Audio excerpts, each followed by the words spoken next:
ত্রিপক্ষীয় একটা মানে বিরোধিতা, শিক্ষকদের জায়গা থেকে একটা বিরোধিতা আছে, উচ্চ মাধ্যমিকের জায়গা থেকে বিরোধিতা আছে, এবং বিশ্ববিদ্যালয়ে স্কুলিং মডেল যারা চাচ্ছে তাদের পক্ষ থেকে একটা দাবি, বিশ্ববিদ্যালয় পর্যায়ে যে শিক্ষার্থীরা স্কুলিং মডেল না চেয়ে আসলে কলেজের স্বাতন্ত্র্য বজায় রাখতে যাচ্ছে তাদের পক্ষ থেকে আরেকটা দাবি আছে। এইরকম একটা সংকট তৈরি হয়েছে।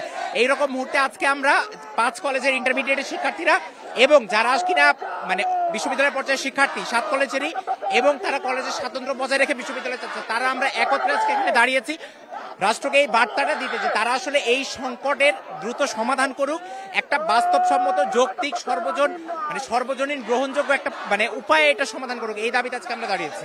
আমাদের কথাটা হচ্ছে যে বিশ্ববিদ্যালয়টা আসলে কোন প্রক্রিয়ায় হবে।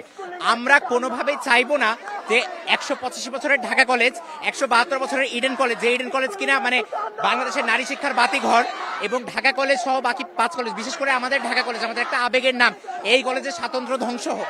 আমরা কখনোই চাইবো না অদূর ভবিষ্যতে উচ্চ মাধ্যমিক বিলুপ্ত হওয়ার কোনো আশঙ্কা থাকুক। কাজে আসলে বিশ্ববিদ্যালয়ের ওই জায়গায় বিরোধিতা না যে আমরা বিশ্ববিদ্যালয় চাই না, তাদের যে সংকটগুলো আছে সেগুলোর সমাধান আমরা চাই না। আমরা অবশ্যই তাদের সংকটের সমাধান চাই, কিন্তু একটা গ্রহণযোগ্য প্রক্রিয়া, যে গ্রহণযোগ্য প্রক্রিয়াটা আসলে আমাদেরকে কোনোভাবে হার্ম করবে না। আমরা চাই কলেজগুলো স্বাতন্ত্র্য বজায় রেখে, ঢাকা কলেজ সহ অন্যান্য কলেজগুলো স্বাতন্ত্র্য বজায় রেখে বিশ্ববিদ্যালয় হোক।